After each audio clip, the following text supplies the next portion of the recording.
And now, our feature presentation. To infinity and beyond! My name's Bond. James Bond. That'll do, Pig. Bad boys, what you gonna do? Sorry, with the box. What was in the box? Damn! Ew! Get off of me! Ugh, that's it. A lot of people go to college for 7 years. I know. They're called doctors. Houston, we have a problem.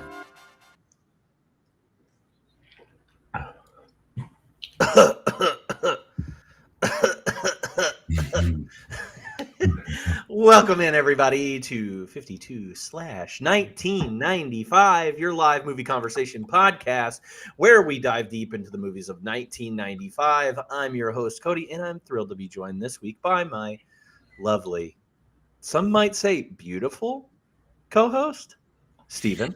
Welcome in, Steven. Hello, your lovely self. For those tuning in for the very first time, we're so glad that you're here. If you are rejoining us, welcome back. Each week, 52 of those to be exact, we explore a different film from the year 1995, whether it is some classic hit or quirky gem or a beautiful romance or maybe a dramatic story about a white man. We'll talk about it. And we dive into this year's important releases. We talk about them in detail, and then we chat with a special guest, aka you, Stephen, about their thoughts and experiences with the movie. Our current theme, like I just said, is a white man. No! Based on the line from New Girl, spoken by Schmidt. I usually have the video pulled up, but I don't have it up right now to show. Tough time to be a white guy. It is, yeah. And because of that, our movie of choice today is called Mr. Holland's Opus. But before we jump into this week's movie, let's talk about this a little bit. Stephen, I know whenever I put out the list and asked you specifically what movies you wanted to talk about this year, I really do think this was the first one that you were like, I want that one. Dibs. You said dibs, and I was like, I don't think anybody's gonna fight you for it. But yes, you're good there. Not to say anything about it, but but this was the first one that you were like, that's mine. I want that more than anything. Nobody else touch it.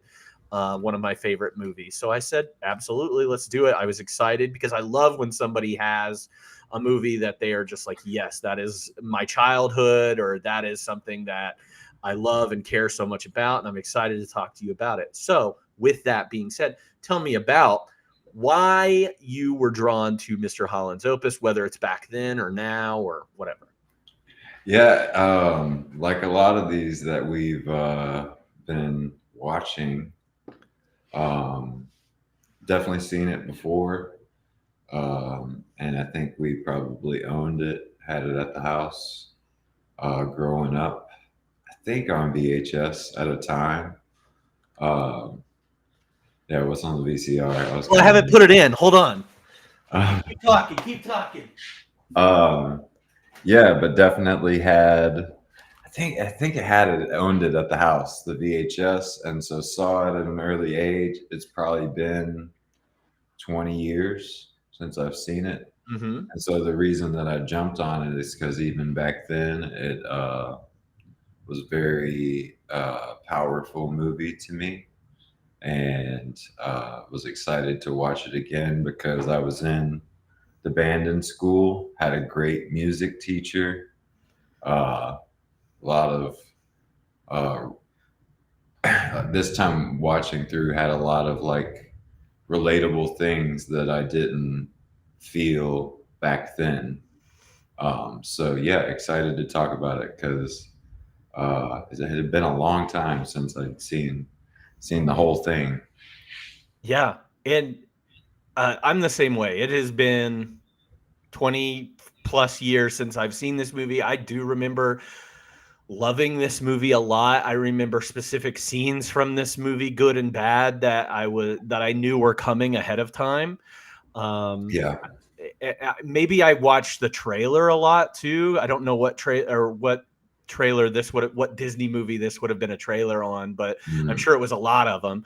But I remember like just little things like him like beating on the kid's helmet with the mallet. I remember that so vividly. I'm playing Mr. Holland's Opus on the VCR, by the way. That's a really good point. I forget about them being so attached to the movies, you know, back then. That's a great point.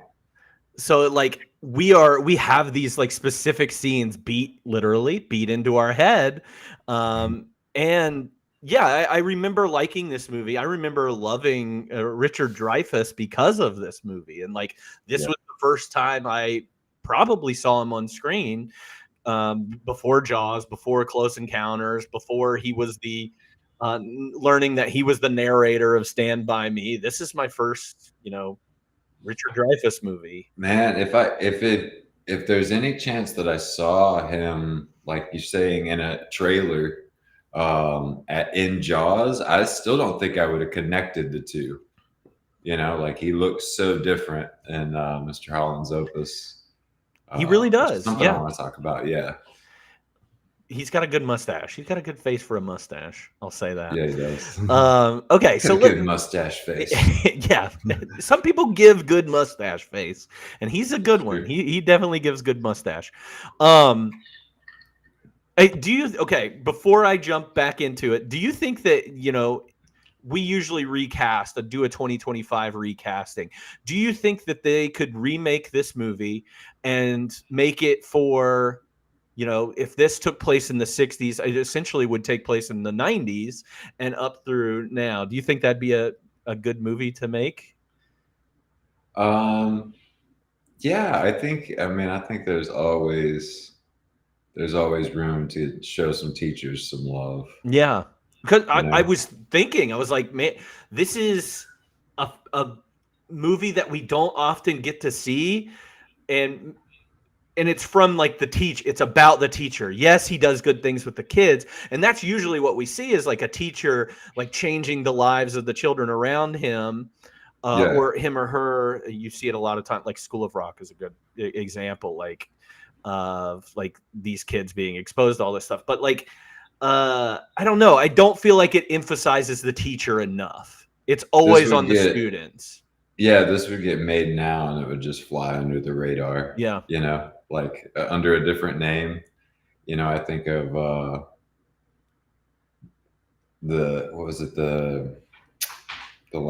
it's not The Last Repair Shop. What was the one where they were giving the short film? Yeah, is it not The Last Repair Shop? Yeah, there was a TV show that I watched that I feel like I'm getting confused with, where they were like fixing people's antiques. But you're talking about that British repair shop show. Yeah. I felt like I was getting them confused, but like, yeah, there was a place that was repairing instruments for kids. I think there's room for a present day one. Would it do well? It's on Netflix.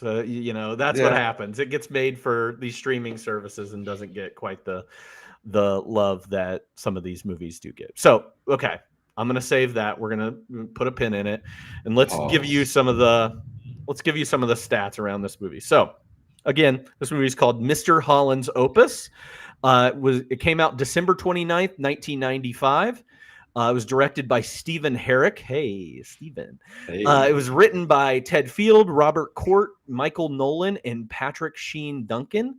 The cast includes Richard Dreyfuss as Glenn Holland, Glenn Headley as Iris Holland, Jay Thomas as Bill Meister, Olympia Dukakis as Principal Helen Jacobs, William H. Macy in here as Vice Principal Gene Walters, Jean Louisa Kelly as Rowena Morgan, Joanna Gleason as the older version of Gertrude Lang, Alicia Witt as younger Gertrude Lang, Terrence Howard as Louis Russ, and Joseph Anderson is the only version of Cole that I put in here.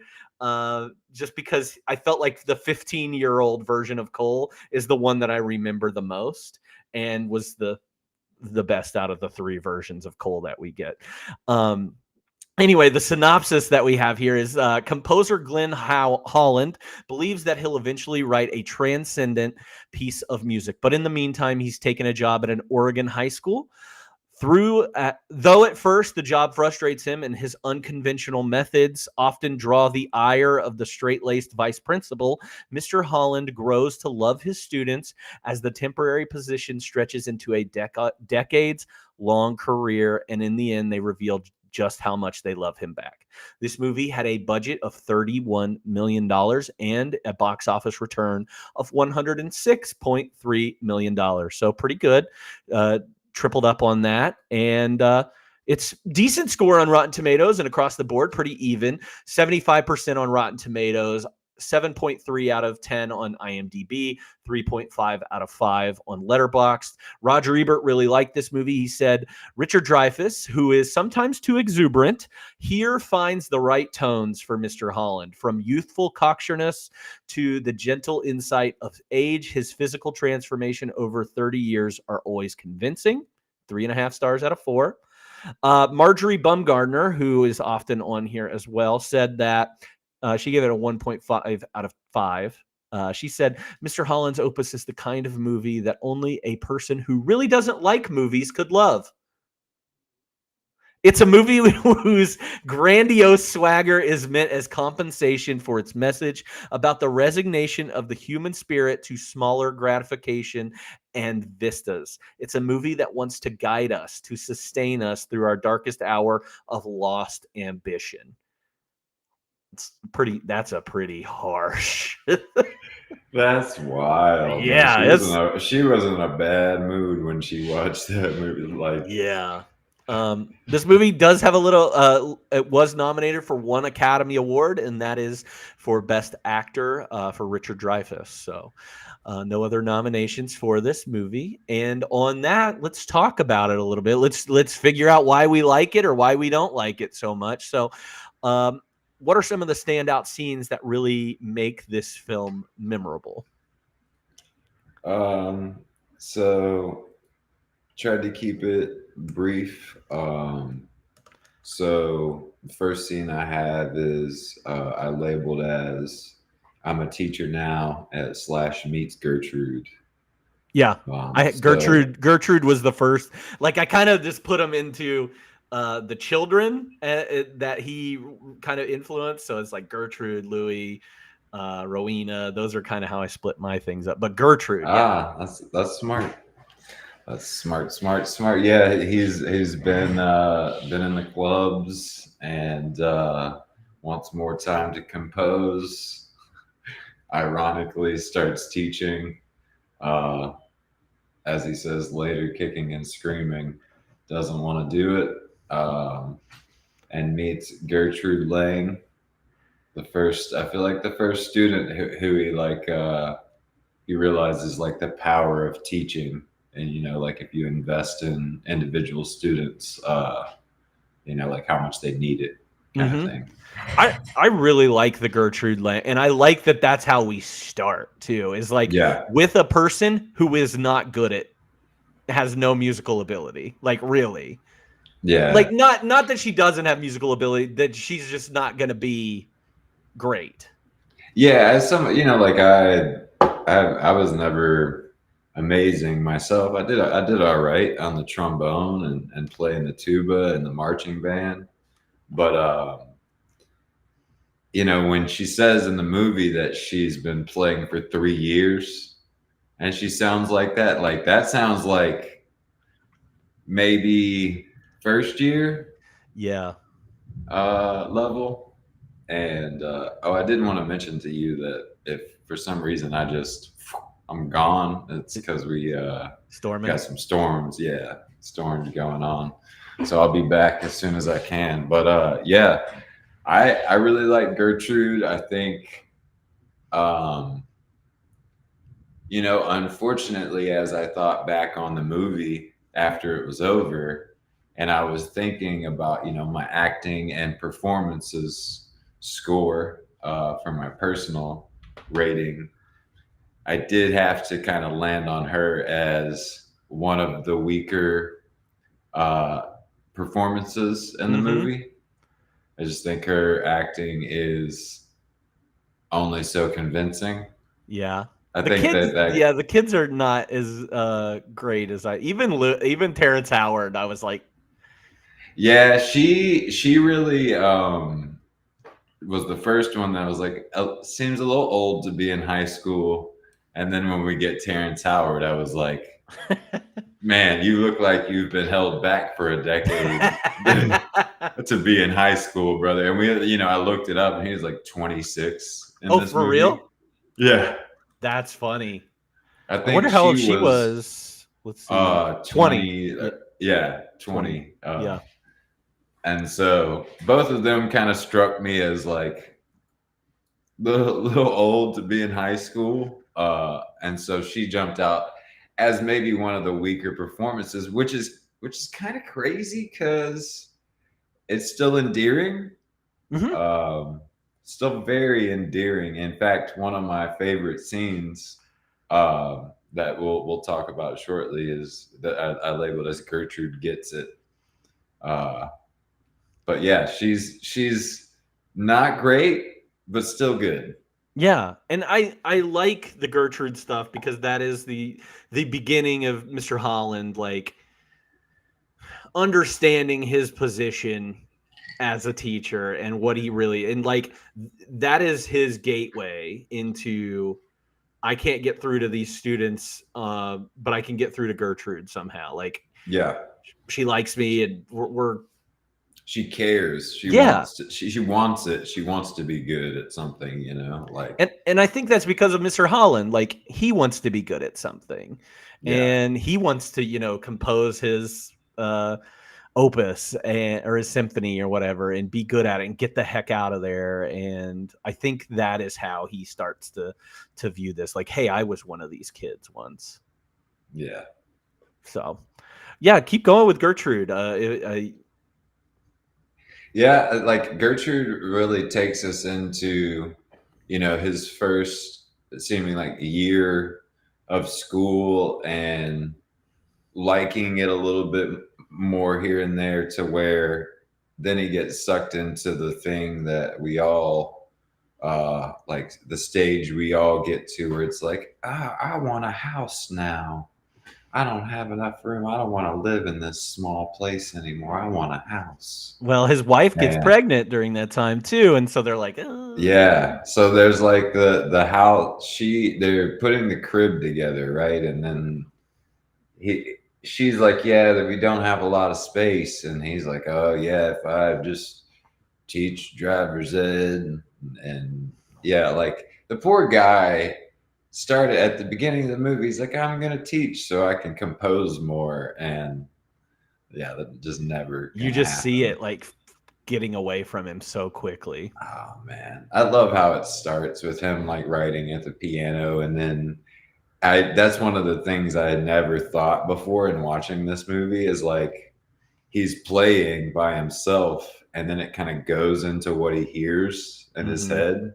Oh man, I loved that. Yeah, but not to go back to the very beginning. But no, I like that. I like, and it kind of goes to show one thing I like about Mr. Holland, and one thing I like about the performance that he gives for Mr. Holland is that Mr. Holland is a super, super flawed individual. He is never portrayed as the best. He's not like a Jesus figure or something, who can do no wrong. And that's how he inspires these kids. And he has no, problems or anything. Cause we see it whenever she announces that she's pregnant, he gives that very well, that's not what was supposed to happen kind of face. And yes, it's kind of a shitty response, but I really like how he pivots there. And he's like, he tells this story about not liking, is it Coltrane? Yeah. When he first hears Coltrane, and he's like, yeah, it took me 5-6 listens before I was like, I got it. And she even says that's like the best lie. If you're lying, that's the best lie you could have told me, is that story. And connecting that and being like, oh, he is going to love this and he is going to embrace this and he's going to be a good father and get excited about it. So man, anytime I see something like that, though, I'm like, what a shame for any life to start that way. Yeah. You know, it's like, oh, I'll get used to it. Like, to not want it, you know, is a bad start. You know, Yeah, to not be great. on the same page. Yeah, to not be on the same page and be like, let's do this, let's plan this. It's never a good start to a life, you know. Oh, chat. But yeah, then it really, you know, kind of right after they want to get a house, she gets pregnant. They find out she's pregnant. He starts teaching driver's ed. Like, really, like, the next scene is when he sits down with Gertrude, and is one of my favorite moments in the movie. I think I, you know, like, could understand that "play the sunset" is not my favorite line. And I think you could say, like, me and you right now could come up with, and just like, play what's in your heart, play what's in your head. Yeah, I did think it was super cheesy when he said play what you're seeing in that moment. You know, like, you could come up with something so much more authentic. And yeah, "Play the Sunset" is one of my, like, if there was a what the fuck moment in the movie, it was like, all right, I'm okay with a little corny in this context, but that you just crossed the line. Yeah, it was super cheese. And I get what he's trying to do in there, and I get the sentiment behind, like, "Play the Sunset." It's trying to get her to loosen up, stop thinking about it so much, and, like, just be in the moment and just try and play what you know without, you know, the 50 other things going on in Gertrude's head. She just needs a little bit of, you know, maybe she needs some Zoloft or something just to Man, we all got a little Gertrude in us. Like, when you're trying to learn and you want to be good at something, like, that's why I think she's so endearing, is just like, she wants to be great. She's trying really hard and she's not doing it. And just, like, needs a little encouragement. I love when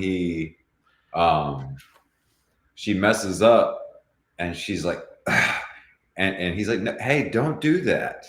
Yeah. You know, that, man, I think we all need that. We all need a Mr. Holland in that moment to be like, hey, you're learning, you're figuring it out. Stop beating yourself up. Like, man, this fucking movie. Yeah. Do you remember doing that whenever you were, I mean, obviously you're a musician now and play all the time, and you might screw up now and everything, but I, like, putting myself back in those days. I played trumpet, you played trombone in the band and everything. I can put myself in that position, be like, God, because I hate getting things wrong. Oh, yeah. Well, and I don't know that I cared enough back then, but I can definitely relate to, like, wanting something to be great, knowing that it's not. And knowing that it's not going the way I want it to, knowing it's not as good as I want it to be, and having to look that in the face and sit down with it. I do it every week. Yeah, Gertrude it lives inside of me. I love her. And I think despite the maybe replaceability of that character, and, like, to have somebody who would break your heart, man. Like, if you were doing a recast and you could find a high school kid that would make you, I think there's a lot of kids out there, especially maybe not a white redheaded girl, that could really break your heart because they wanted it so bad. But yeah, Gertrude still, I don't mean, for every good thing or bad thing I have to say, I have something good to say about her. Yeah, no, yes, I agree. And Alicia Witt was never a strong actress. She goes on to be in, you know, other things. And she has a pretty long career. She's never amazing in anything that she's in, but this is pretty consistent with the other movies that I've seen her in. So she's not the best, but she tries. She's doing better than I can. Yeah, it's interesting. We've got a lot of people in band in the chat. It seems like we've got a saxophone player out there. I'm sure we've got some other people that were in this their bands. So if you want to put what you played out there in the chat, that'd be great. I'd love to see what everybody was. All these band kids that were out there. I wish I had a good music teacher. Mine were all creepy. And yeah, mine was so good that that's what makes this movie hurt a little extra is Mr. Woodard. Shout out Mr. Woodard. He was a good guy. I love that you mentioned that Mr. Holland in his playing in class never is like showing off. Mm-mm. He's never like like I had that music teacher that was like would blow you away with what he could do. So there was a respect there. I think, man, what a teacher though to have such an experience in the world. Like I think that's why my music teacher was so good as well, is because he had tried to be a musician. Yeah. For 20 years and then was like, I could teach and make consistent money. It's crazy that you say that because I worked at the symphony for a few years, and one of the guys that I worked with there was an unbelievable saxophonist, like incredible, so good. And he's just a working musician, and he teaches on the side, and he also has this nonprofit job that doesn't pay a lot of money. And I think to myself, I'm like, why isn't this guy like a studio musician? Like, why isn't he that kind of working on? And there's like tons of people out there that are just as good, if better than him, and are doing that same thing and trying to, figure out what playing they're doing. Other people's shit is not that fun for a lot of musicians, like that's why I'm not saying I fall into that category, but like didn't like really jamming much. I just like writing, and I like it being this outlet for me. And poor Mr. Holland spends his life, spends 30 years just getting more and more of his time consumed. Yeah. And that really, like I feel like I swear my high school band teacher, the same thing happened to him where he got suckered in. Like he started out just like teaching band class, and they were like, hey, so we're starting a marching band and you're the best fit, and like we'll offer you an extra $100 a week if you stay. Man, the hours for marching, man.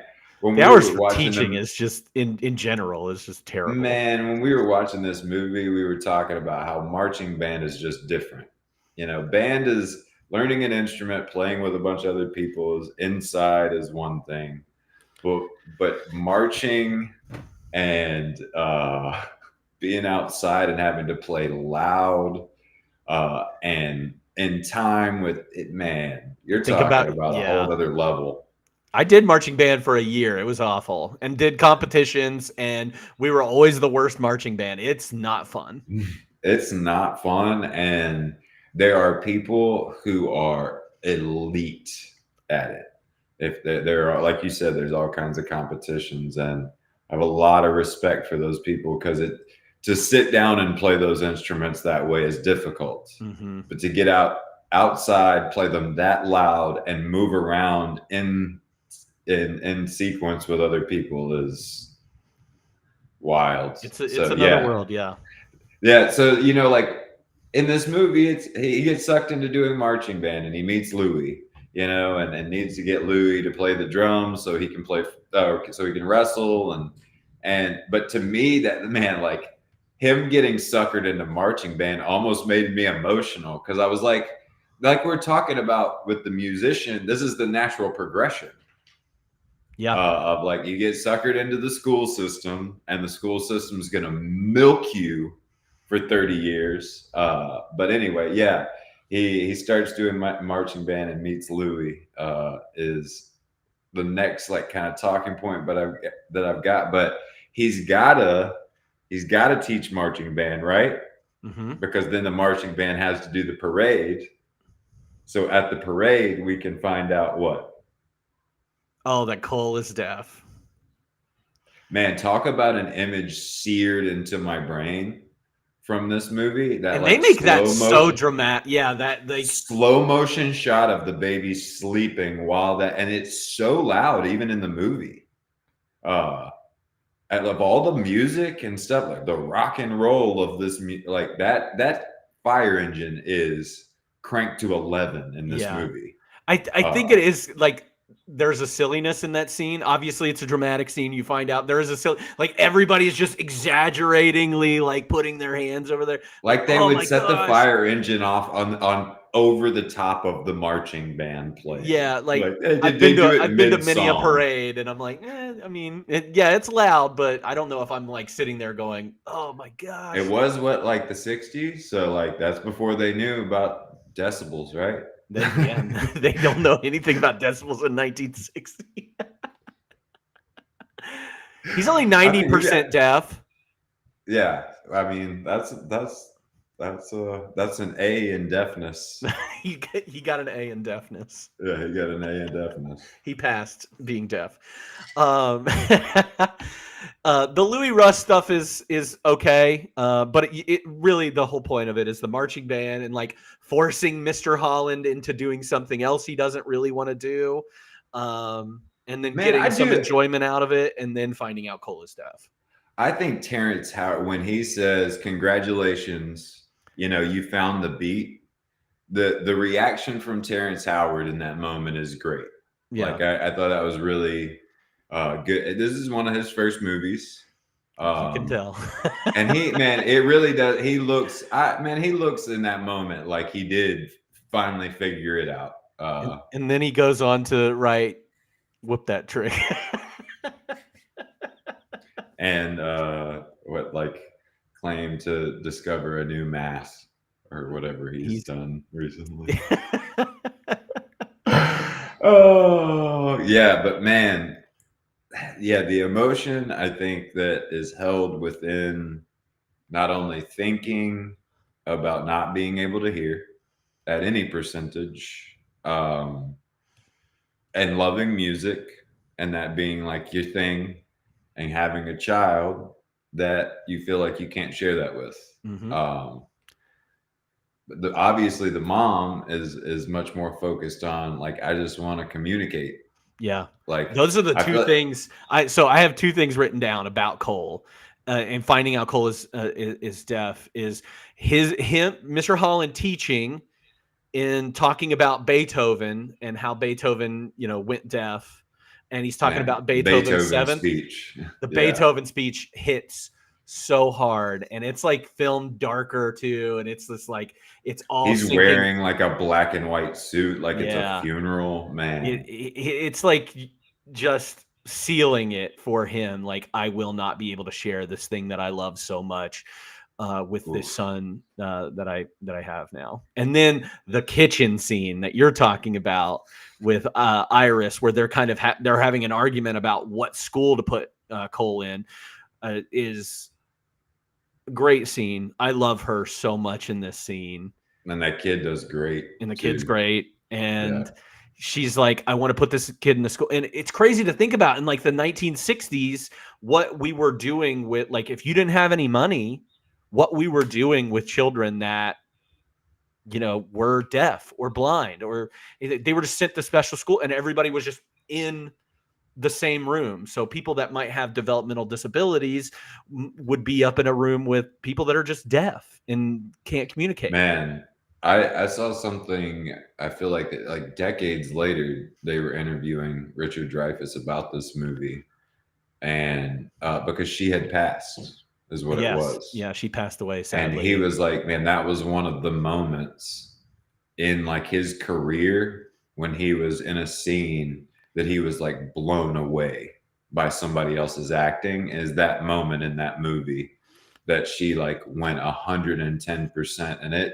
And it delivers to me. That scene definitely is intense. Yeah, I can only imagine, man. Yeah, I can only imagine like going through something like that. Yeah, there are two scenes in this movie that broke my heart. It is that scene, and she just says, "I just want to communicate with my son, with my child." That broke me. There's another one later in the movie that really broke me. But yeah, and then man, like really, I think it's important to touch on like I think he's really hit his stride on knowing how to teach and knowing how to get to different people because he takes the kid to Louis' funeral. yeah. That's a really I wish there was more to that though. Like agreed. I feel we like will talk about that more. We use it as like a passage of time and to show, okay, this is 4 years removed. We're kind of in the mid 70s now. And, you know, Vietnam's going on and this kid's there. And then we get this random, like, bad kid who knows everything. Who knows everything. And then he's like, I'm going to take him to meet me at this funeral, which is wild. I mean, that is a teaching. Dude, yeah, you do whatever you want. Yeah, it's like, hey, the punishment is meet me on Saturday at a funeral. That's what I'm gonna. That's what I'm gonna do if I ever have children. I'll be like, if they act up, I'll be like, meet me at the cemetery. We're going. Man, wild. I mean, but I think powerful for me to like kind of shows that where we started, like that white guy who thinks he knows everything and is super privileged, kind of in this moment, and taking him and showing him like, hey man, like this guy had to work really hard. And he's dead now. So, like, maybe just appreciate what you got. Yeah, stop being a dick. Douche. Yeah. It's my number one rule in life. Just don't be a dick. Just don't be a dick, man. Just don't be a dick. They like to pepper in, and this is kind of the like Forrest Gump boomer porn part of this movie is like pepper in all these like historical scenes within it, whether it's like Nixon and Watergate, the montages and everything, just to be like, hey, now we're 10 years into the future. It's 1980. And then I think after this and the funeral, we get to 1980, and then we get Rowena. Well, I've got for me, there was a moment with Principal Jacobs retiring where she tells him that he was his favorite, or he was her favorite. And man, that really got me too, because I think, like that was saying goodbye to that era a little bit of somebody who would stand up and fight for the arts. And so, yeah, I wanted to mention that because also right after that scene where Principal Jacobs retires and tells him that he is her favorite, it's like the halfway of the movie. Yeah. It is 1 hour and 15 minutes into the movie. It's a long movie. Yeah. And so the next scene that I have that you mentioned is Rowena, which is I put the play. And from the hour and 15 minute mark to the hour and 45 minute mark, it's all the play. That's that's crazy that you wrote that down, but that's interesting that they give 30 minutes of 30 minutes to Rowena. That could have easily been a montage. Yeah. Another montage to the 90s. No, but we need the Rowena storyline. For what? I mean, because we'll get to a point in that we would get into it way later where if you're like, hey, if you love this movie, say something bad about it. And we'll go ahead and jump to that now, which is the entirety of the play part of this movie is completely unnecessary and is in there. What is it like what is the point? To make Mr. Holland a bad guy? I agree with you, and you will not make him a creep after sitting down with creepy. Gertrude one-on-one, which, like, as somebody who spends time with young men one-on-one, I'm careful about closed doors and like all this stuff that when I saw him sitting with Gertrude so close and then even worse with Rowena, I was like, dude, you're going to get fired. Yeah. I think, okay. Early in the movie, we get set up with Iris saying like, I was in love with my music teacher. If he would have told me that we would run away together, I would have done it. So we already have that set up. And we have like Rowena falling for Mr. Holland and seeing like a mature guy, blah, blah, blah, all that stuff. It's not great. This is me not defending it. I think we are supposed to say that Mr. Holland sees somebody finally after all these years with a great talent and is young and has the opportunities in front of her to be great and use that. Stop getting close to the camera. I don't like Bingo, Alyssa, the hot redheaded drama teacher, not the high school student. Guys, everybody's right. Stop coming after me. I'm trying to explain this in a way to where it makes sense. And you see it with the weird almost kiss at the bus station. It's such a weird cheek kiss. I don't love it at all. But anyway, he sees opportunity. He sees like, this is what I'm missing out on because I am doing my life and I have my child in this. Half an inch from being a pedophile. Oh, again, you're right. This is number one with a bullet on my what the fuck most ridiculous scenes in this movie are Rowena. I do agree that this if I could rewrite any part of this movie, it's this section to still make sure that I'm getting that out of it, because that's what it is. It is that temptation of, I don't think he's in love with her. I never think he's infatuated with her. I think he is just like infatuated with the idea that somebody is going to live their dream out and has that potential because his is gone. And that is the whole point of this 30 minutes. And then she also says like, hey, come with me. You're great. You could be like somebody to validate that, like, leftovers. It's that scrap of a dream. It's that midlife crisis section of Mr. Holland's life, of his opus, where, you know, he needs to take that leap or whatever. Like, I am 100%. This is the part that I was like, I am curious though if Steven remembers this part of the movie. Let me silver lining this, right? I know songs from this play and knew them for a majority of my life, or at least chunks of them, because of this movie. Like, didn't know what play it was from until much later in life. You know, like I was like, oh, it was one of those things where I was like, oh yeah, I know that song from Mr. Holland's Opus. And they were like, yeah, that's a real play. That wasn't like just for the movie. I had no idea. Yeah. So I will say that, like, you know, somebody who didn't come from the theater, I don't think we had plays at our school at all up until college.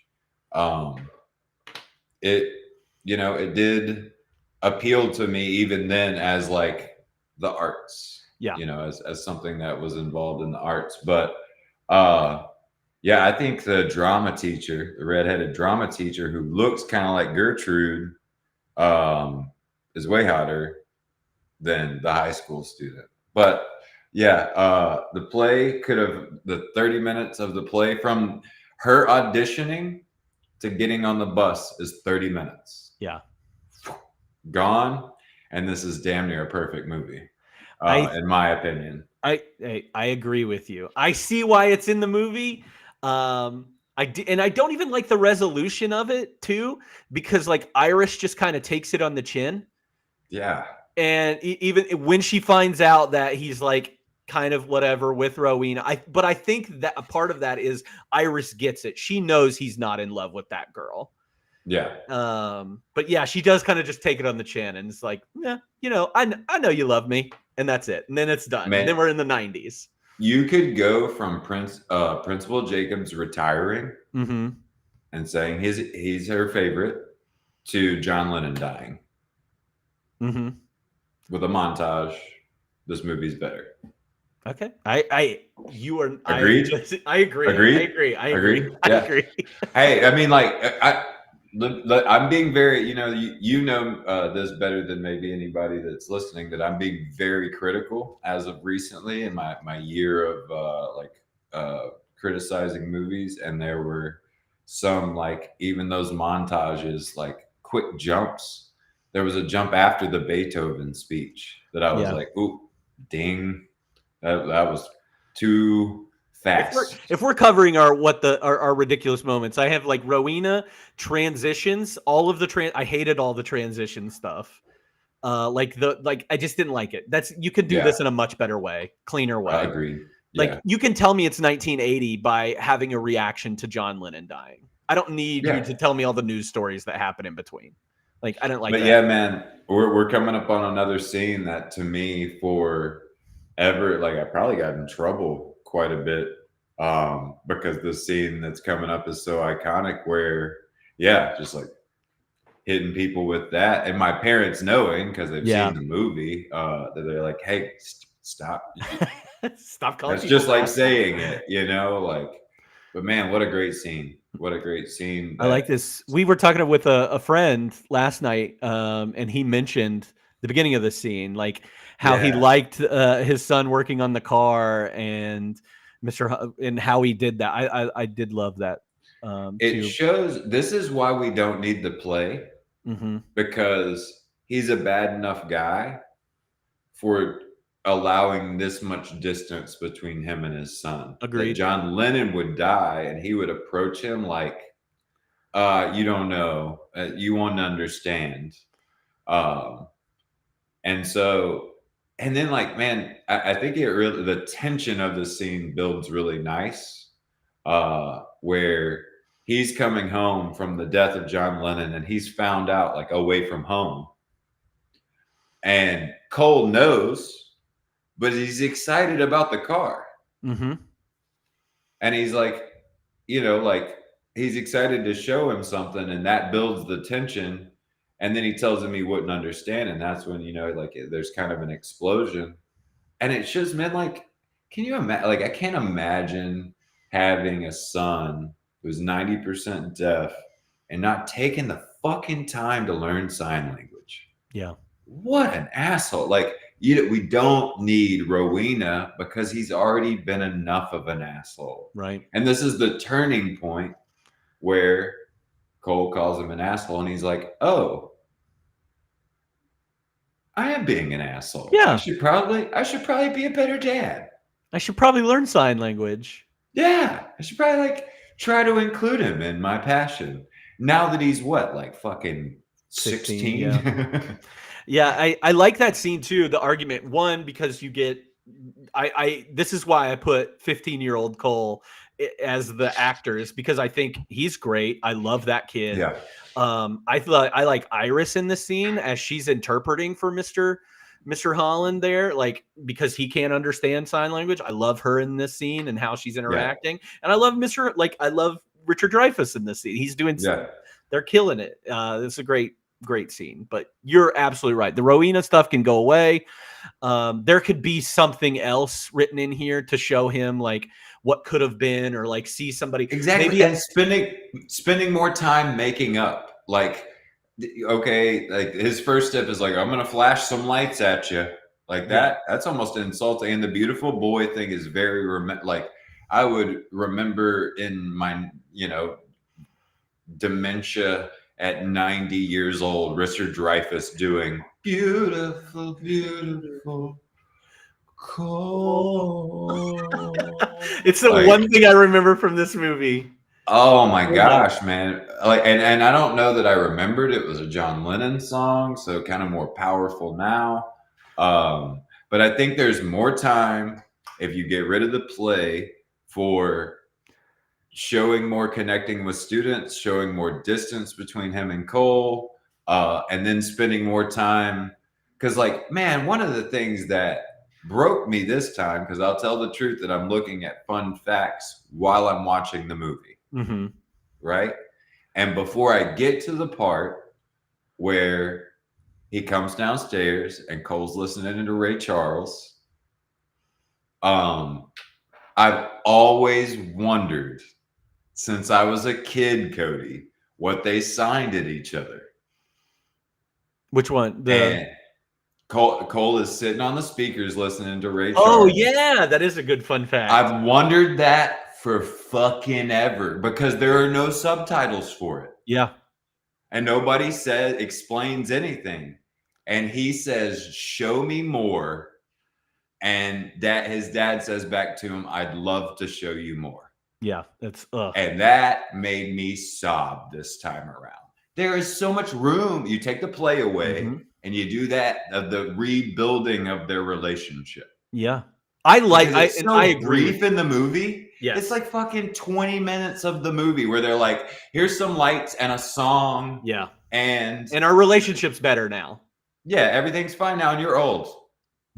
Yeah, no, I 100% agree with you. I've always, since I was a kid, thought that the fact that Cole didn't respond much to him singing that song, like he just kind of sits there like maybe like a few tears, a smile, something in that moment. Like it almost takes away from the beauty of the moment. I was just thinking if my dad came to my school and sang me a song like Beautiful Cody, how much I would be like embarrassed. Yeah, that's true. That's true. Be like, oh my God, I'm 15 years old. Like I got to rep. That was that awkward smile. Like, thanks, Dad. Thanks, Dad, for this. Love you trying. Too. No, I don't think that's the intention in the movie, but that's all I could think about the whole time. I was like, please don't sing to me, Dad. This is weird. I'm dating that girl over there. Or I'm trying to get with that girl over there. You're really ruining this. For me. That's all I'd be thinking about.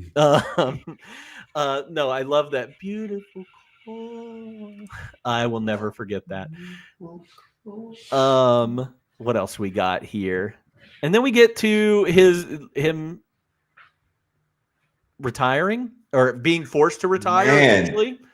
They did such a great job of making Richard Dreyfuss look old as hell. Yeah. When I saw him, I was like, wait, so is he that old this whole time? Well, that's how I've look young. I've always thought Richard Dreyfuss is 50 years old for the 50 plus like for his whole life. He's been 50 his whole life. He's never been a young I don't guy. want to jump to my recast, but you know who's the same? Paul Rudd? Paul Giamatti. Oh no, I wanted Paul Giamatti. No, you're absolutely right. Paul Giamatti has been 55 forever. Yeah. I could not help but think of Paul Giamatti in this movie, and maybe it's because of the Leftovers. I don't know if you'd seen the Leftovers or not, but like him playing that teacher in the Leftovers, like yes, that's Paul Giamatti. He is Mr. Holland. Yep. So, but yeah, and William H. Macy also another guy that's the exact same age for his entire career. Great asshole in this movie. Like, if you got to have a bad guy, and he's the guy that cuts the arts and gets rid of Mr. Holland in the end, like, great job. When me and Natalia were watching it, I was like, isn't it crazy that that's the dad from Shameless? Yes. That is with the flat top. Yeah, with the flat top. No, and this time around, like. He is still the bad guy of this movie, but he really was only kind of a jerk once, and that's at the beginning of this movie. He was like teaching the kids rock and roll, and then at the end of it, like he kind of doesn't have any like. Obviously, this is how schools do it. We're used to this. But you and I, like, we're used to the schools cutting arts programs. Football is always going to reign supreme and like that but I mean he gives it to Western civilization. He says it. He's like if I had to choose between cutting the plays and cutting math, I'm gonna cut the plays. Like we're gonna keep teaching math. That's what we're gonna do. So I don't like hate him as much as I probably should in this movie. Maybe it's just my older age and me being like, yeah, it sucks. It sucks. This is why we need to make big changes and invest in education and the arts and electives and all these things. Like, it's sad. Yeah, fuck the 90s were cool and all, but fuck them for like trying to get rid of the arts in that time. Yeah, because that was really lame. Like all of my favorite memories of school have to do with the arts. Oh, 100%. My drama class and my music classes. Extracurricular, like playing basketball, or all of my favorite memories, my favorite teachers from the arts. So, I think it's silly that if it reminds me of like every job that every person I know has, is that when the management or like the people in charge get so far away from the actual job that they don't understand it anymore. Mm-hmm. And so they're like making choices way out here for the people over here. That's the kind of thing that has to happen for people to cut the arts. Is like, oh, you don't get it at all anymore. Mm-hmm. Like, and there's a great quote from this movie about that. But yeah, my last scene is Walters Cuts the Arts and the American Symphony. The American Symphony, which features probably the best man crying I've ever seen in my entire life. When she said Gertrude comes back as the governor of Oregon, which is hilarious. And she says the thing about like, Mr. Holland, like, this is your opus. We are your opus. And he just breaks down there and his eyes are immediately like swollen and red. And that's seriously the best crying I've ever seen from a man in a movie. Yeah. And shout out to the casting director for like young and old Gertrude. Just cheeks. Yeah, man, just redhead and cheeks. Yeah. Yeah, man, the story of this movie comes to a conclusion. And after hearing this time around, listening and hearing that the American Symphony and pieces of it throughout the movie really leads us to the next section, which is favorite character, which I put as Michael Kamen, the guy who wrote the score. Oh, okay. I had a hot take here for you before we go into the favorite character. I think I would have ended the movie before he plays the symphony. Oh, and not done it? No, not done. Because it's like 30 seconds. You can't tell me that that's like this big symphony that he has been conducting for the last 30 years. Like, that's my hot take. Cut it right when he like does what he lifts up to conduct. Cut. Black. Ooh, yeah. I think I agree. I got chills just thinking about it. Yeah, I think a new version that could be really cool. Or giving it its full due. There were moments during the play that and even Beautiful Boy was, a long scene where it just needs to be the climax, and it's there. It's just not long enough. Like it says 30 seconds. His opus is 30 seconds. Yeah. It's like, man, he's been sitting on that. And maybe that's because it's unfinished, but yeah. But I like if we just went through a speech. That's a great idea, Cody. If we just went through the speech where you're saying that we are his opus, yeah, like I don't want to hear his opus because his opus is these children that he's influenced. That's my idea. And it's showing the monster in a horror movie too. It's like it's gotta be great. It's gotta be better than Beethoven's Seventh. Yeah. And I also think like if you're gonna do it, I agree with you in that let's give it its due. Let's make it, 6 minutes long. Let's just go crazy with it. And also like have it be parts of his past. Like, okay, let's give a little rock 60s influence of how I started, and then a little bit more of the 80s with the show tunes and stuff. You want to remake Mr. Holland's Opus? I 100% would remake Mr. Holland's Opus. I would rewrite this movie so much. But yeah, no. Oh, favorite character. Let's talk about our favorite characters. You said Michael Kamen? Yeah, we'll get to that more. I want to mention him already because I should have already mentioned him, that this movie is not this movie without him. Yeah. That, like, of all the movies that you and I have ever talked about, Michael Kamen is somebody whose name I've known for a long time, not to the level of like Hans Zimmer, but man, the guy, if you are watching right now and you give a shit at all, you need to Google his name and you need to look at all that he's done, We're talking the Lethal Weapon movies. We're talking Die Hard. We're talking the Band of Brothers score. Ooh, I The like the Band of Brothers man score. was a genius, and he's no longer with us. He had a outstanding career. I see Robin Hood, Prince of Thieves on here, and that is a score that if you gave me enough time, I could probably give you a little bit of it, Yeah. I know and love that score so very, very much. A genius, man, a genius walking among men. He did, I mean, look at his Wikipedia page. He worked with like Pink Floyd on orchestra versions of their songs. And I mean, an incredible career. Yeah. And one of the reasons I really appreciate doing stuff like this is thinking and spending time looking into people like him, because what an incredible talent. The Iron Giant. Oh man. Oh, the Iron Giant. Yeah, I should have wrote. It was so much I didn't write anything down. Yeah.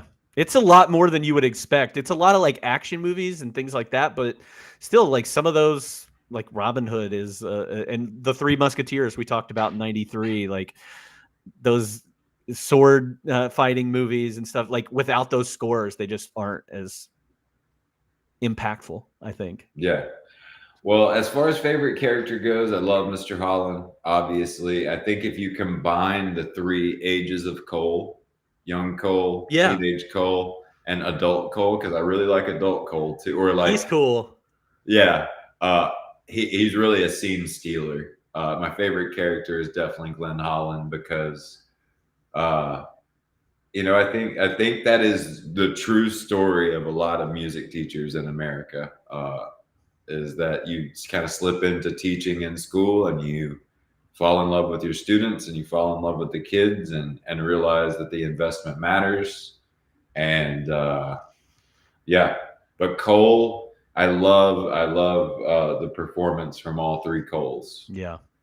I also want to give praise to Bill Meister and Coach Meister and Iris as well. I think I love him. I love seeing that gym teacher be his best friend and like the football coach be his best friend. The ballet moment. The ballet. Man. Like, I think he is so good. And I think Iris Holland, especially for those 2 scenes where she's interpreting for Cole and then that scene where she's fighting with Mr. Holland at the beginning of, I think enough of it. Like Glenn Headley pops up in movies from my childhood a lot. I remember her a lot from this movie, and Dick Tracy a lot.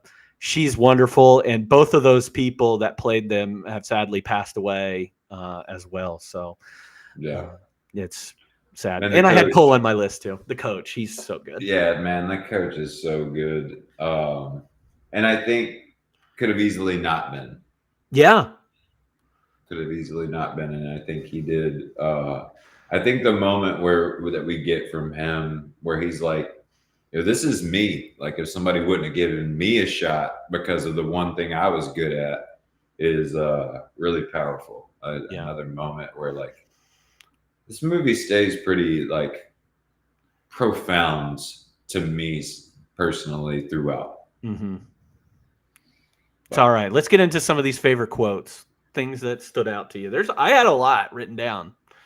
Yeah, I didn't write a lot down just because, as we get closer and closer, this is currently, like on my list of movies that I've rewatched, one of my favorites. So I could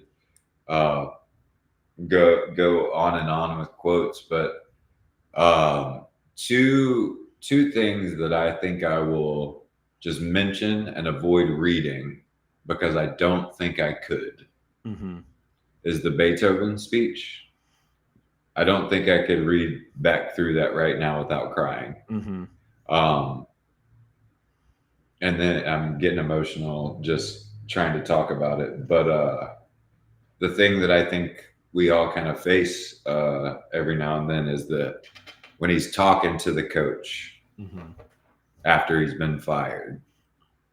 And he starts with, you work 30 years because you think what you do makes a difference. hurt this time around. Because you know me. Yeah. You know what I do. And that line is very real. Yeah. Because whether you're getting fired, whether you're getting laid off, just, month to month, week to week, sometimes, a lot of times it feels that way, that you like feel like you're doing good, but you're not sure if it mattered at all. Yeah. And that's what you want to do with your career. Like, that's one of these things that in this movie that that really slaps you in the face is that, as you're sitting there, whoever you are, whatever you're doing, you want to have made some kind of impact. For me anyway, I know that's how I feel. And then it's a real gut punch whenever you're in a job or you're in a career that you're not really making. You don't think you're making an impact on anybody, and you can't really point to that. And being in that really hurt. That really hurt me. Yeah, being in a field where I've been laid off twice. Yeah. And every year at the current job I have, it's like, especially with the current administration, is like, is this just gonna go away? Mm-hmm. That one hurt. That quote right there. And you find out you made a little error and you're expendable. Yeah. By the end of that quote, I had to pause it for a second. So, I'll go ahead. I'll go with a couple others. Some that are still really good quotes, and I think as I watch this movie, I think about you with this in mind. When Glenn Holland says, "Playing music is supposed to be fun. It's about heart. It's about feelings, moving people, and something beautiful. It's not about notes on a page. I can teach you notes on a page. I can't teach you the other stuff. But like the playing music, it's supposed to be fun. And not supposed to be hard. Yeah, I like when they're like fussing at him about teaching rock and roll, like playing rock and roll in class. And he's like, man, you got to teach the classics, Bach and Beethoven and Stravinsky. And Stravinsky was the music of the Russian Revolution. Talk about a breakdown in discipline. I love that too, because he says he says like the Kingston Trio in there, and he says some another band, but those were also like protest people, and that's probably the people that guy's listening to. Is, oh, you want me to teach the Kingston Trio? You want me to teach this? I think those are like really funny small things in there.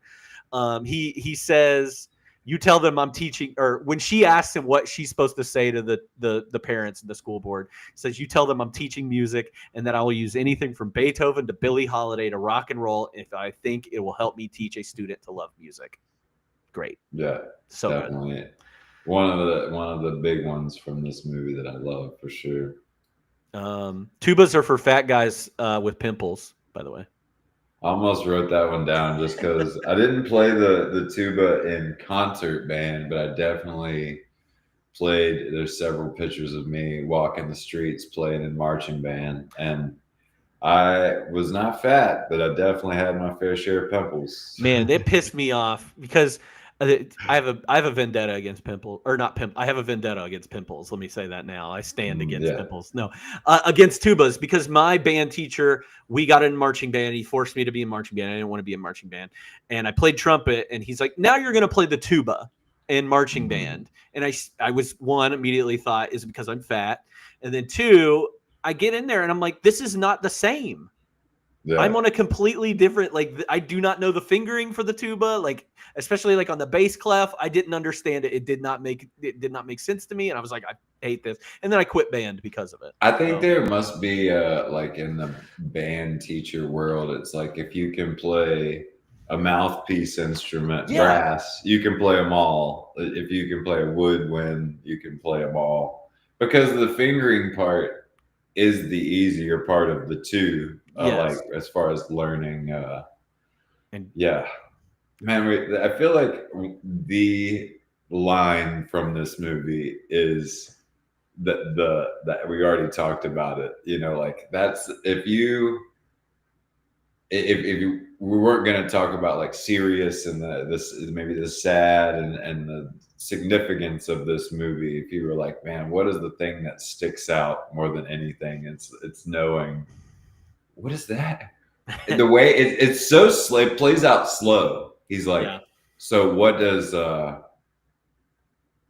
this mean? And there's silence. That means asshole. Nice. I love it. Yeah, I love it. The end of the Gertrude's speech, and then we can move on, where she says, look around you. There is not a life in this room that you have not touched, and each of us is a better person because of you. We are your symphony, Mr. Holland. We are the melodies and the notes of your opus. We are the music of your life. Man, another one that just punched me between the eyes was we know too many of these kids. Just when they're God, I forgot all about that. We know too many of these kids is heartbreaking. Yeah, Glenn walks up to the coach and is like, "You all right?" And he's like, "Yeah, just know too many of these kids." Man, that's we've probably covered a lot of these, but biggest laugh, cry, scare, or thrill. A lot of cries in this one that we probably already covered.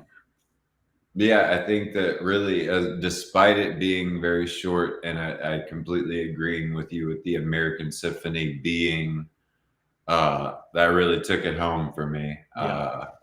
Because to hear what's been in your head that long, got me as well. So I think there's a lot of things about this movie that I can see, like my wife, you, anybody watching this movie and being like, while on the other hand, I'm like very emotional about. I'm surprised you didn't tell Gertrude to get off the stage because she sucks. Be like, I want a good clarinet player in here. Like, get down. I don't care. Man, like, I would say honestly though, like biggest cry is not even. I wrote down American Symphony. It's when he arrives in the gym or like in the auditorium that it's like he runs into Stradler. The guy empties his trumpet on the girl's foot. The whole thing is just a great climax to the movie, but could have been better for sure. Yeah, I liked seeing like the different like class of 77, class of 82, all that stuff like among the band members that were playing. I really like that. That's good. Yeah, cool. Good details. Good details. Anything else on of those scenes? Emotional punches where we're good.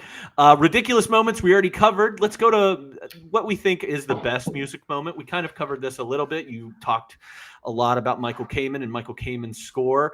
The only thing I would bring up is we already talked about it too, is the I Got a Woman Ray Charles scene. I love that. I think that's maybe my favorite. I won't go into it just because, like, man, we could have done a whole podcast on this. I feel like, or stream. Like, man, we could talk for another hour.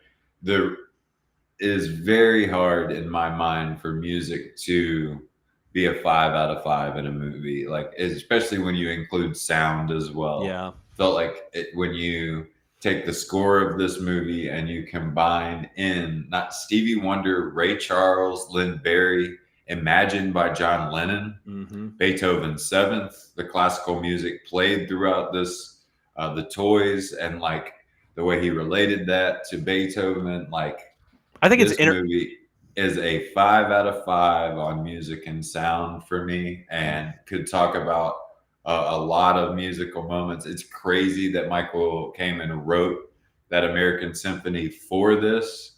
I love. I looked up the name. It's in my scenes here. Stranger on the Shore, that Gertrude plays at the beginning when she finally gets it. Man,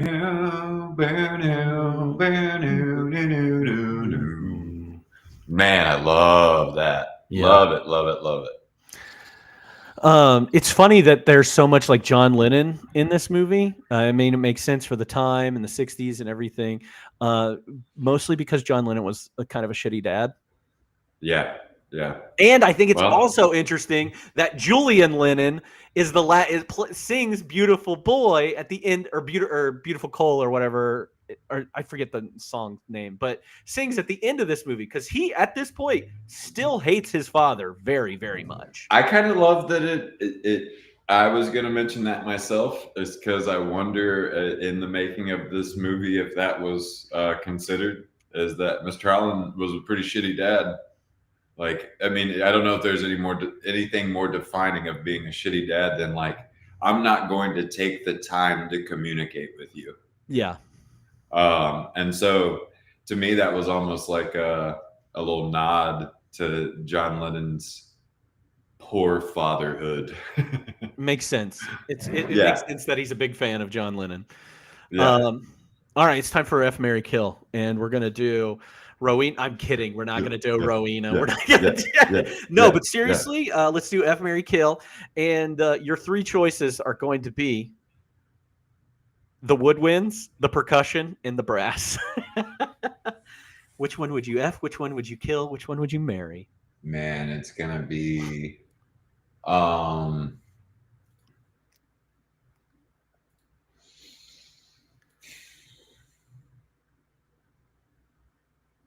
gonna marry percussion.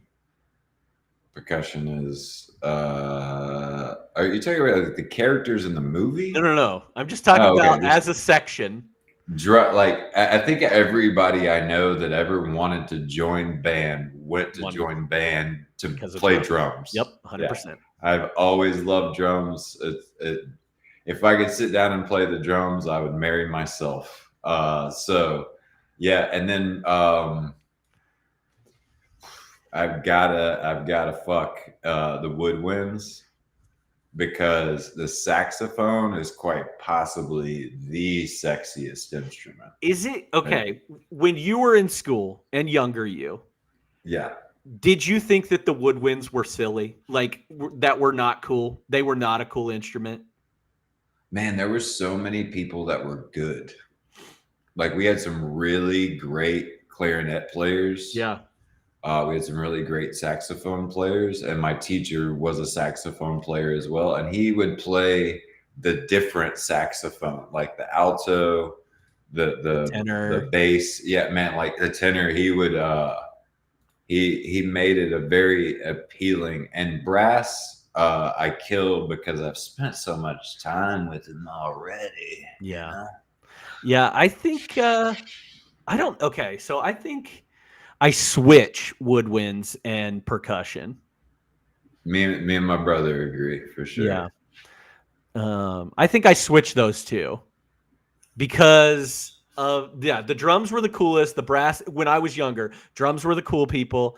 Brass was the next coolest. And then like the woodwinds, I was like, you guys are so nerdy. But now that I'm older, more mature, I think woodwinds are the coolest in the world. So I think I'm killing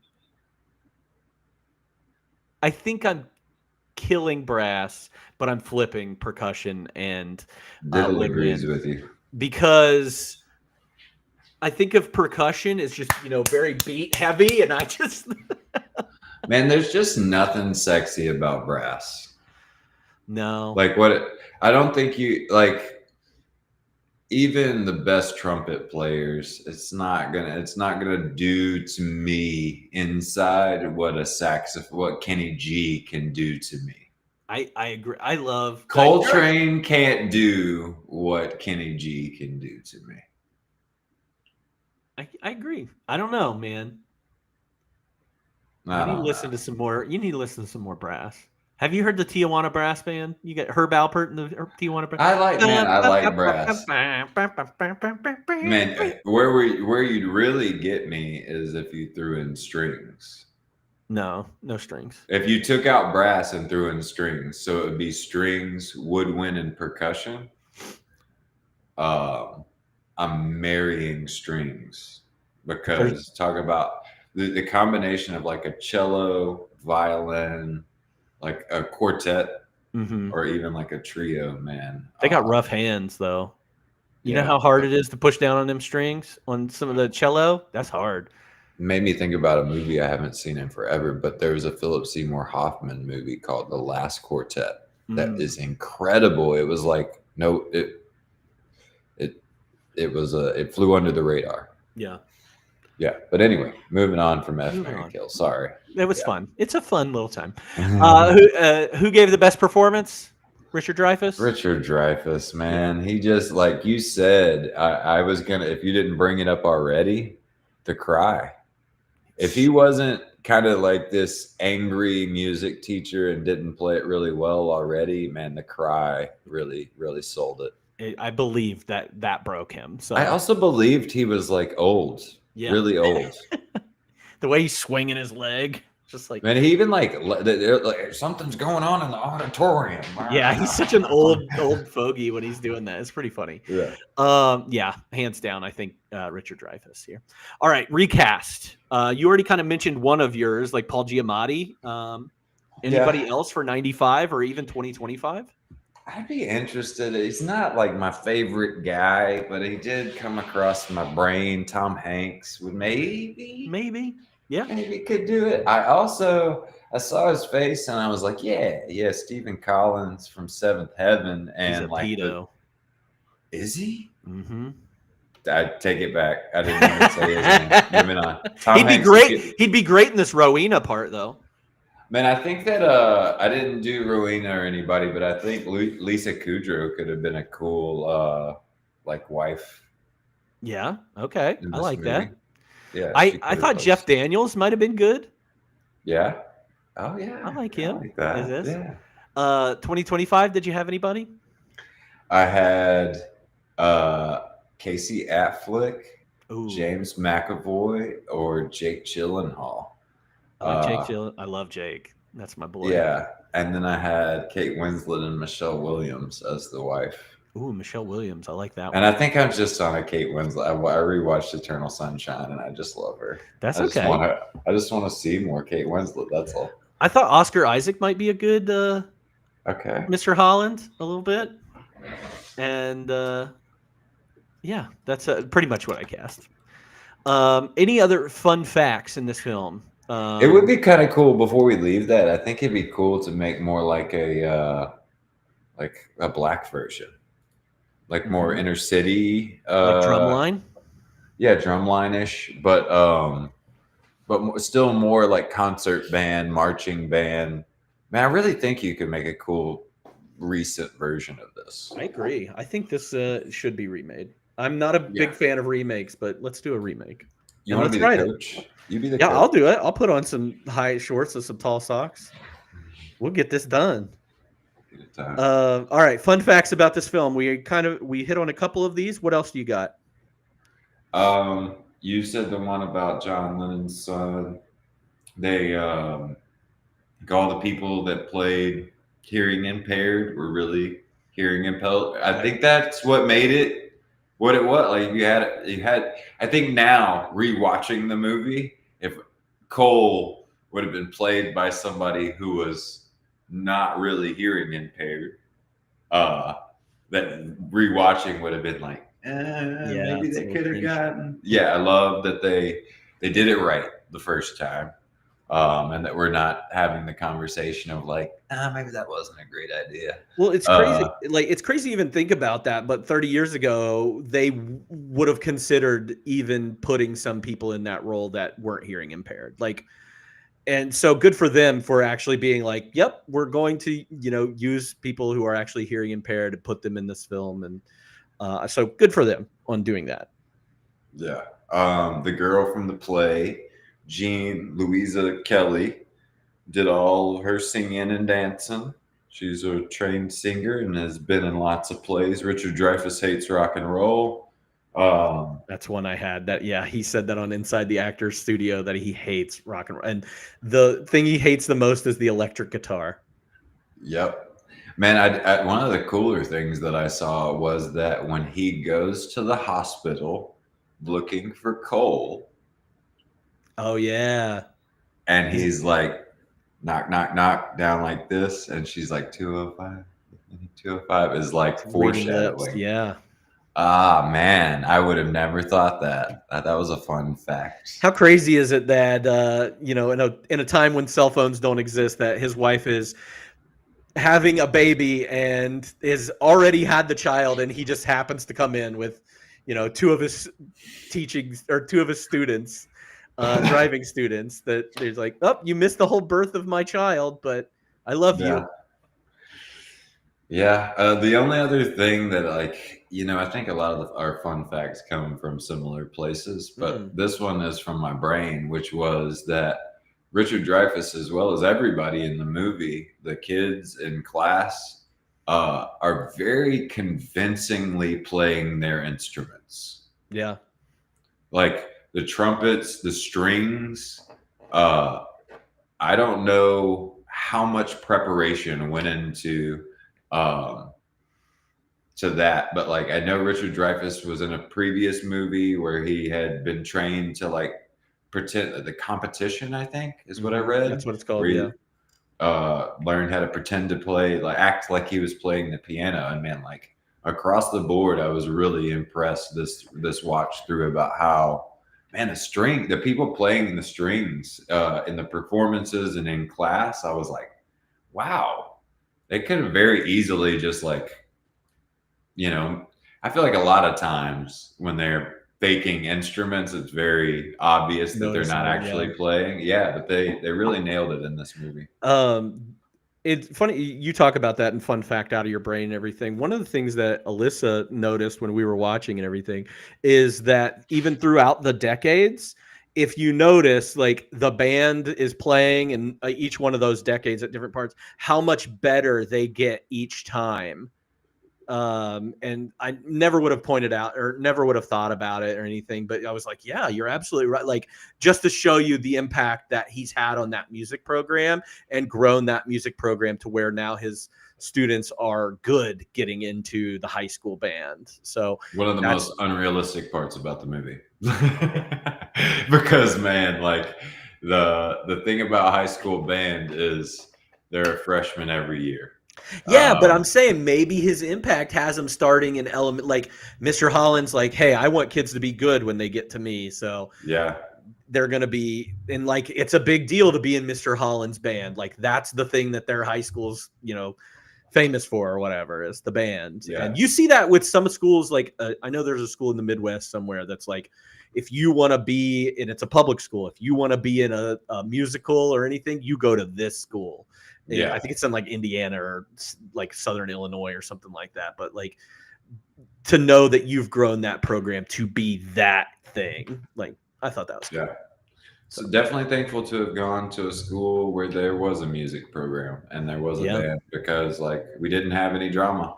There was no drama class. And so to think about going to high school and there being no band and no instruments and no music class makes me very grateful to have been involved in that, despite definitely taking it for granted and not working very hard on it. Yeah. I just realized that Rowena is the oldest daughter from Uncle Buck. Yeah. She's had it, man. She's been in several things. When I was looking at the cast, she's there's something else that she had been in that I recognized. Yes, Dear. She was on that show. Oh, you know how much I love Yes, Dear. Hey, man, don't knock Yes, Dear. Yes, Dear's great. It was a great 6 seasons. Yeah, so that was cool. All right. Like a Fine Wine and Dish. If you could pair this movie with another movie for a double feature, what would you choose? I've got 4. I had 4 as well. We Whiplash. Might have. Ooh, Whiplash. A little different take on a music teacher. Man, but what a great movie. Oh, God. What a great fucking so movie. Good. Yeah. Really, like 2 actors at their best, in my opinion. I love Whiplash. You won't find.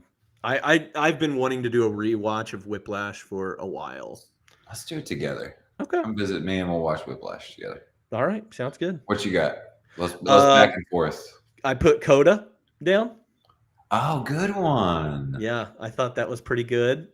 Bringing in the hearing impaired and music and how that affects, that in this case, it's a child of deaf adults, hence the name, and she can sing, but her family cannot hear her.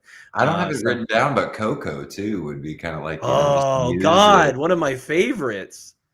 Yeah, so good. Alyssa's was my next one, School of Rock. You gotta love a good Jack Black as the music teacher, dude. Like, Yeah. and even now with him promoing Minecraft, what a guy, Jack Black.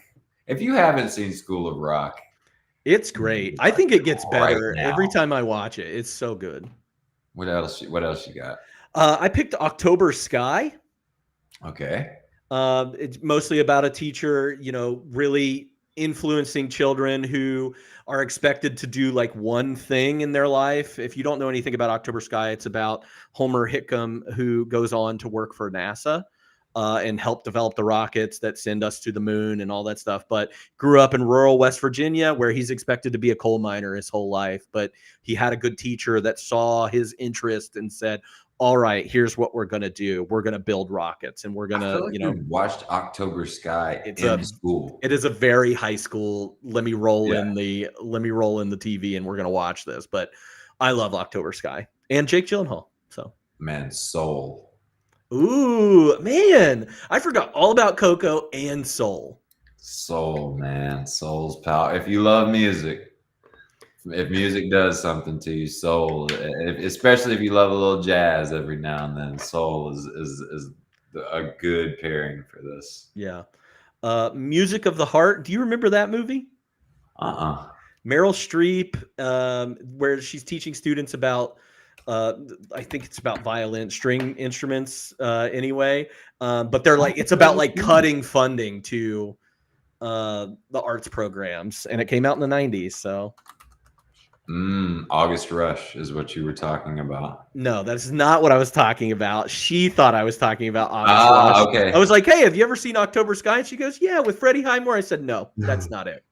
When you first brought up October Sky, I was thinking that's crazy. But that must be a human thing, because I was thinking the same thing. Last one, That Thing You Do. Ooh, I love That Thing You Do. Because it's just about music, running your life and where it might take you. I'm a sucker for a music movie. So That Thing You Do is about if Mr. Holland would have landed in a band and played rock and roll. Yeah. And then would have hit it as a one-hit wonder and then become a studio musician, which is maybe he would have been the Steve Zahn though. Ooh, Lenny. He really, man, like if anybody wins in that movie, Lenny wins. Lenny wins. Dude, if I'm going to get famous and be in a rock and roll band, I want to be Lenny. Yes, 100%. Yes. I say 100% so much. All right. On a scale of 1 to 5, how likely are you to rewatch this movie? 5 out of 5, baby. I knew you would watch this movie again before I die. And if anybody said to me, I've never seen that movie, put it on right now. Put it on. Let's cry together. Let's cry. Let's get a good cry out. Yeah. I said 3. So I would watch it again. I don't hate this movie by any means. All right. Out of 5 stars overall, critically, what did you give this movie? 4.5. 4.5. Okay. I gave it 3.5. For all the reasons that I gave earlier. The Rowena storyline is not great. I don't love the passage of time and the transitions. I do think there are areas of this movie that are really good that would need more. We need more Cole. We need more of that relationship growing and being built up to be a good relationship. Yeah, I think I didn't hate the transitions as much as you. There was one hard cut. It was after the Beethoven speech that threw me out. The other ones didn't bother me as much, so I took it down to a 4.5 on like cinematography and editing. And then because Gertrude was not amazing, got a 4.5 on acting and stuff. And then writing and dialogue, I took a whole point off for the Rowena chunk. Still left it at a 5, but like, man, I cried hard. I sent you a picture earlier. You sent me a picture. I cried hard to this movie, and the music. I thought, like, not only is the score incredible and used incredibly throughout the movie, you got some bangers. I mean, you got Stevie Wonder, you got Ray Charles throughout the soundtrack. That Lynn Barry song, that 1, 2, 3. Oh yeah, it's a good song. Is a great song too, man. Like, you're talking about huge songs. Imagine, like, what would it cost right now to get put that in a movie? Yeah, 30 seconds of that in a movie? $5 million. singing all of beautiful boy too. Oh my goodness, dude! Like talking about kind of hitting a window where like maybe they just paid $1 million. Yeah. I don't know. Or maybe Julian Lennon has like access to it, and he was like, "Yeah, screw my dad. I don't care. Use it." Oh, another thing I saw was that the Michael, the guy who wrote the score, started like a nonprofit for hearing impaired people after this, and like, man, it late in his career was super involved in like nonprofit work and charity work. Yeah, great guy. That's awesome. That's awesome. Great movie. Well, Steven, I'm glad we got to do this one. I'm so happy that we got a movie that you love and can talk about, and I'm glad you got to rewatch it. Like that makes me so a happy. full point off for the Rowena thing, so that takes it down to a 4. What's the other half a point off for the transitions? And I thought I wanted more story of other things. Oh, like man, I feel like we were just missing pieces.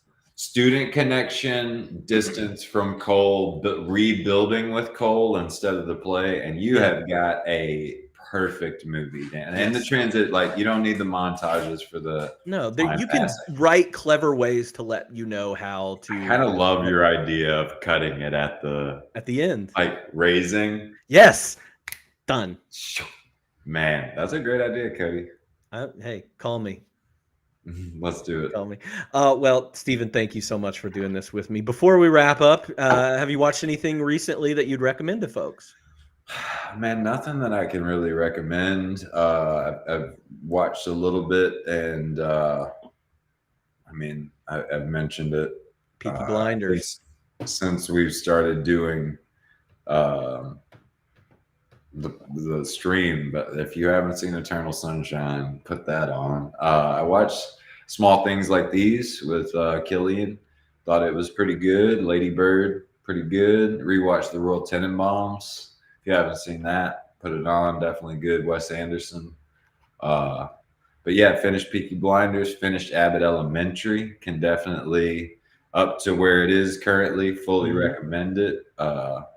Really enjoyed the It's Always Sunny collab. I haven't seen it yet. Oh man, yeah. Could have been terrible, you know. I thought, how y'all are gonna how are you gonna take this show that says "God damn it" 17 times an episode to Abbott Elementary, and man, did a really great job to mix the two. So if you need it, as I've said before on here, if you need something to kind of just laugh to and turn your brain off to, Abbott Elementary is a good place to turn. Yeah, what I've seen, I mean, I've seen the first season at least, maybe some of the second season. It's great. I love that show. You will love Jacob, and if you don't, Jacob's great. Get along.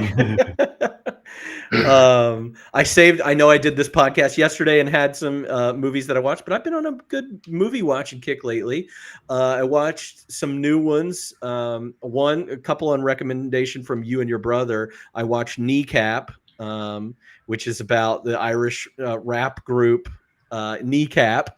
I can't recommend it enough. I love that movie. It's so good. And then like the more you find out or read about Kneecap and see like that the actual guys are in the movie and like are good actors, like it have been in the news in the last week for like starting a riot and terroristic threats and stuff like that. They really live in that life. They live that life. So definitely watch Kneecap. It's on Netflix.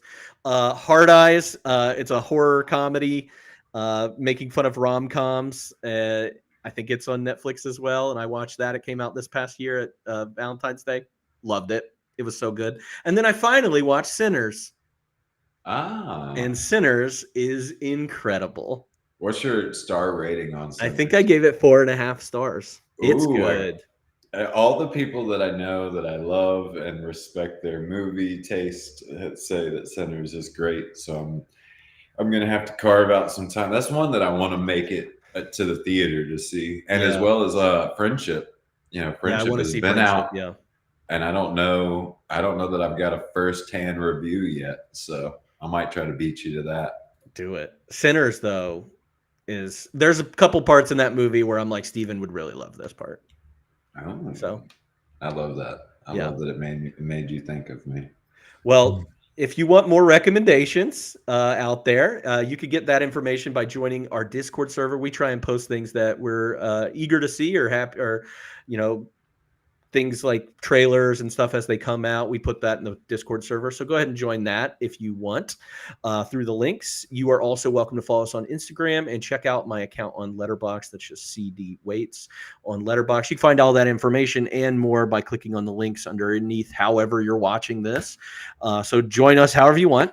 We're actually starting a new theme now that we're moving into June, and that theme is called Explosives and Expletives, which means that we're talking about a lot of action movies this month as we get into the summer season, and a lot of bad words and a lot of bad boys, because that's what our first movie of the month is going to be. So our first movie is Bad Boys, and I'm looking forward to rewatching that. I haven't seen Bad Boys in a long time.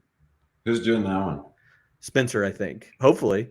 That's what I have him down, so we'll see if he does it. I don't think I've ever seen Bad Boys, so I'm excited to see how it's all about. Yeah, I'm pretty excited to watch Bad Boys.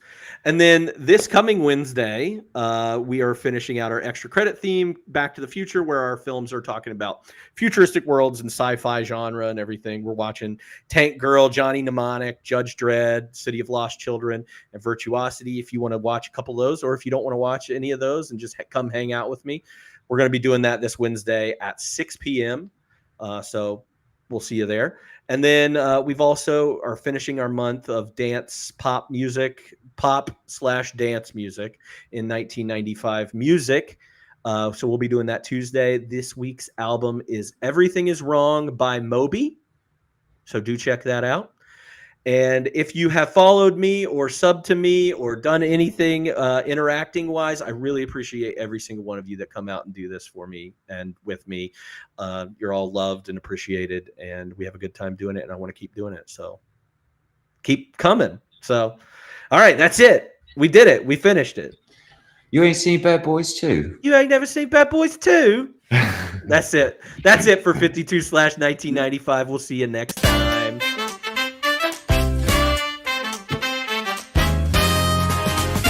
What a year, what a time.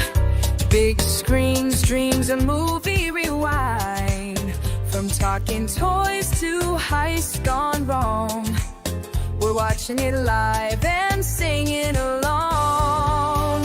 52/1995. Grab some snacks, we're going live. Action, drama, comedy gold. We're reliving the stories told. One movie a week, all year long. let's roll the tape.